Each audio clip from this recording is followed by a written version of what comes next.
When talking about making sense and understanding things, let's get to the situation now then, James, between Conor Gallagher leaving and Joao Felix coming back in at Chelsea, because Conor Gallagher, one of the better players last season, Joao Felix, they're paying more money for him. It's fair to say that he didn't really impress when he was on loan at Chelsea. So how does this situation make sense? Well, what I would say is that I don't think anything quite sums up the sort of mess at Chelsea so much as when they were 1-0 down on Sunday, opening game of the season against Man City, and the fans in the Matthew Harding start singing Conor Gallagher's name. And they know he's leaving, they know he's off. But I thought it really sort of spoke to this lack of identity and lack of sort of fans being able to understand what they're watching. I don't think they know what their team is at the moment. And I think when they look at someone like Conor Gallagher, who joined the club as an 8-year-old, he's come through every age rank there is. He went out on loan. There's obviously a doubt about whether he'd even make the grade in Stamford Bridge. He had a good year at Crystal Palace. He came back. He was probably, obviously Cole Palmer was their best player, but he was probably their most sort of consistent 7 out of 10 performer last season. Pochettino relied on him an awful lot. He gave him the captaincy when Reece James was injured for certain periods of time. And they've ended up selling a kid who didn't want to leave. He didn't want to go anywhere. He also, it must be said, he didn't want to sign one of these sort of mega long-term contracts that most of his other teammates are on. So there is a little bit of sort of two sides to this coin.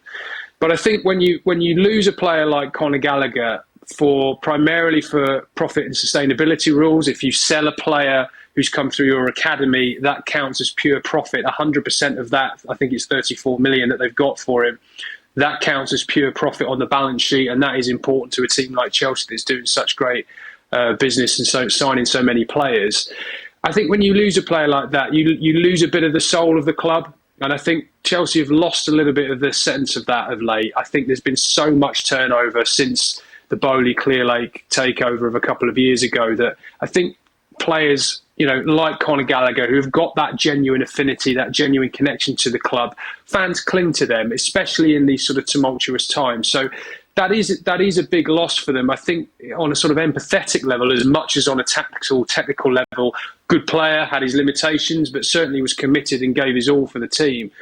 Look, Joao Felix is, in a weird way, they've done that deal almost to get rid of Conor Gallagher, because Atletico were in this situation where financially, having spent so much on Julian Alvarez, they needed to sell a player to have the funds to get Conor Gallagher to come in. The Joao Felix situation has come about really off the back of trying to improvise around a deal that Chelsea could do to sign a player. Yes, they were looking, I don't really know why, because they've got a lot of wingers and a lot of players who can play in those attacking positions, but they were looking for another player of that profile. They know him. You're right, Kay, he didn't exactly light up the league. I think it was 4 goals in 20 appearances when he came on loan before, but it should be said that in that season they changed managers. It was the end of the season where it really kind of completely unravelled under Frank Lampard, so you'd hope that there's a little bit more stability with Maresca, and obviously, you would assume they're going to back this manager and give him some time to get things right. So he should be coming into a slightly different Chelsea.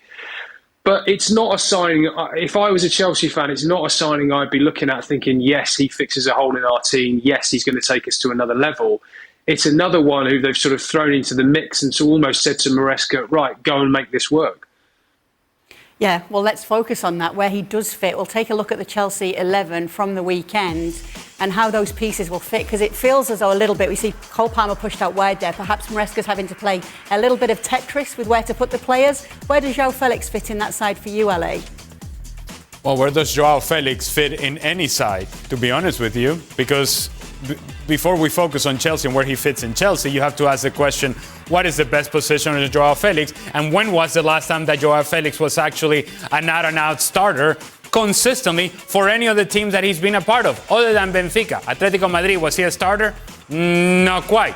Barcelona, was he a starter? Not quite. Chelsea, was he a starter? Not quite. And so we're talking about a guy who's a part-time player, and people fall in love with his talent and then forget the fact that it's not just about talent. It is about attitude. It is about commitment. It is about consistency. It is about productivity. And he just hasn't shown that with any club that he has been a part of, with any sort of consistency. And so if you were to characterize the state of Chelsea right now, and the players that are on the field currently available, what you would say overwhelmingly across the board is inconsistent. And what do you bring in, Joao Felix? Another inconsistent player. Another guy who you don't know which one is his best position. Is he a striker? Is he an underneath guy? Does he come from the left-hand side? How do I fit him in? What is his best role? How can I get the best out of him? You can ask that question about many players at Chelsea, and it's the last profile of player that you needed if you were Chelsea, and somehow he ends up there. Not only does he end up there, but Atletico Madrid must be sitting back in Spain and going, my goodness, man, did we make some business here. We may have overpaid for Julian Alvarez, but man, we got it right with Joao Felix. And truth of the matter is, I just don't see, quite honestly, how Joao Felix resolves an issue for Enzo Maresca and Chelsea. Actually, he creates more questions that are needed right now in Chelsea. Well, let's see what the player himself has had to say when it comes to the chance to find a home, because obviously we have seen loan deals over the last few years with a player like Joao Felix. He said, Chelsea is a chance for me to find a home. After 2 loans, Chelsea and Barca, I needed to stay permanently in one place. There is no better place for me to be than Chelsea. I see a perfect place to shine. Do you think, Shaka, there is something in this where at least now you know you're sticking there and this is somewhere where you think, OK, I can build on it here because I know I'm sticking around here? Possibly. But we're grabbing at straws here for Joao Felix. Now, I'm with Ali. I think Joao Felix is an incredibly talented footballer. And to James's point, maybe Maresca and things being settled is exactly what he's needed. Maybe Joao Felix also, even though he's only 24, realizes he's drinking at last chance saloon here, and he has got to make this work. But all that is a hypothetical. All that is a best case scenario. He said something, I'm sure if we look it up, said something just about word for word in joining Barcelona. Yeah, this is a team that I wanted to come to. I am positive, and I just. You want to see talented footballers, you want to see them shine. You want to see them on the biggest platforms, and you want to see them express themselves as you know they can. Joao Felix just has not done that. And maybe, again, we're looking at other situations and scenarios that weren't ideal for him, and maybe this is the right club at the right time.